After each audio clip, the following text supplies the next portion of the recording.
5 నెలలు ఆడ శిశువును హత్య చేసి నూతిలో పడేసిన ఒక అమానుష సంఘటన తీవ్ర సంచలనం కలిగించింది. పిఠాపురంలోని జగ్గే చెరువు కాలనీలో ఒక ఇంట్లో ఈ సంఘటన జరిగింది. పెద్దపాటి సతీష్ శైలజలు ప్రేమ వివాహం చేసుకుని స్థానిక జగ్గే చెరువు కాలనీలో నివాసం ఉంటున్నారు. వీరికి 5 నెలల వయసు కలిగిన పాప ఉంది. ఈ నేపథ్యంలో మంగళవారం రాత్రి ఇంట్లో సతీష్ శైలజ దంపతులు పాపతో కలిసి నిద్రిస్తుండగా మరొక గదిలోనూ డాబా పైన బంధువులు పడుకున్నారు. అర్ధరాత్రి సమయంలో పాపకు పాలు పట్టడానికి తల్లి శైలజ చూడగా పాప కనిపించలేదు. దీంతో తల్లిదండ్రులు బంధువులు కలిసి వెతుకుతుండగా ఇంటి ముందు పసుపు కుంకుమ నిమ్మకాయలు కనిపించాయి. ఇంటి ఆవరణలో ఉన్న నూతిలో పసికందు మృతదేహాన్ని వారు గమనించారు. ఇంటి ముందు క్షుద్ర పూజలు చేస్తున్నట్లు చూపించి ఒక పథకం ప్రకారమే పసికందును హత్య చేసుంటారని పోలీసులు అనుమానం వ్యక్తం చేస్తున్నారు.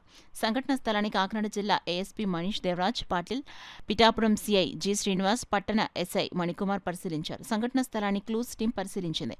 అలాగే డాగ్ స్క్వాడ్ ను కూడా రప్పించారు. పసికందు మృతదేహాన్ని పోస్టుమార్టం నిమిత్తం పిఠాపురం ప్రభుత్వ ఆసుపత్రికి తరలించారు. కేసు నమోదు చేసి దర్యాప్తు చేస్తున్నట్లు పిఠాపురం పట్టణ ఎస్ఐ మణికుమార్ తెలిపారు. సాయంత్రం భోజనం చేసేసి డాబా ఎక్కేసామండి. డాబా ఎక్కేస్తే మా అబ్బాయి గబగబా 1 గంటకి పైకి వచ్చేసాడండి. పైకి వచ్చి పెద్దమ్మ పిల్ల కనిపించలేదు, చింతల్లి కనిపించలేదు అని అన్నాడండి. చింతల్లి కనిపించపోతాం ఏంటిరా అని మా ఆయన నేను కిందకు వచ్చేసామండి.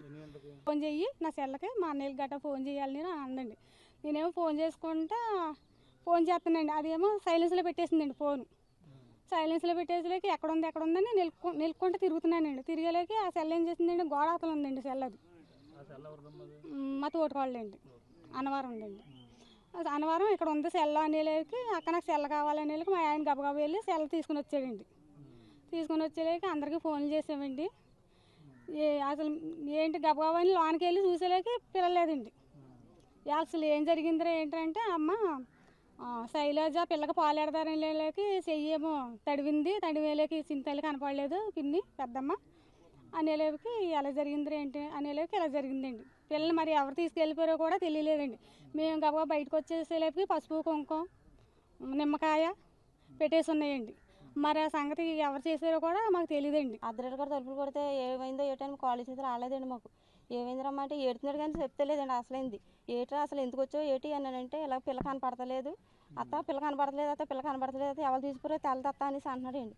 అని పిల్ల కనపడపడం ఏంటి పదండి వెళ్ళొచ్చు అనేసి మా ఆయన గారు మేము మా తోటి అందరూ పరిగెట్టుకుంటూ వచ్చి మామూలు బళ్ళు మీద వచ్చేసామండి. అక్కడికి వచ్చి చూస్తే పిల్ల లేదండి. పిల్ల ఏమో తల్లి ఏమో ఏడ్చేస్తుంది ఇక్కడ దొండరేసి. ఆ పిల్లని తీసుకొని అలాగా వాళ్ళ ఇంటికాసి వెళ్తే అక్కడేమో నిమ్మకాయలు పసుపు కుంకాలు ఇవన్నీ ఉన్నాయండి.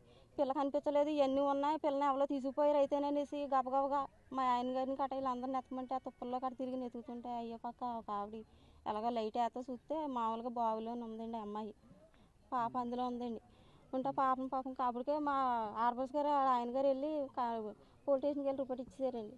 అది కానిస్టేబుల్ వీళ్ళు అందరూ వచ్చారండి. వచ్చి ఆయనే దిగి తీసారండి. కానిస్టేబుల్ తీసి చూసామండి. అప్పుడే పిల్లల్ని కూడా చూపించలేదండి సరిగ్గా. నాకు పట్టుకుని ఏడ్చేస్తున్నాం అనేసి చూస్తే ఏదో జట్లు గట్ట వేసేసి ఉన్నాయి. బొట్లు వేయో రంగు బొట్లు వేయో ఉన్నాయండి. ఆ పిల్లకి ఆ నీటిలో ఉన్నాయి సార్ బొట్లు పోలేదండి. ఆ బొట్లు అలాగే ఉన్నాయి. ఆ పిల్లకి ఇదేంటి పిల్లకి తల లేపనేది అయితే ఎంత బీగా నొసలంతా బిగిసిపోయి వాసిపోయినట్టుగా అయిపోయింది. ఇదేంటి ఇలా చేసారంటే మాకు ఇవ్వలేదండి. పిల్లల్ని గబగబా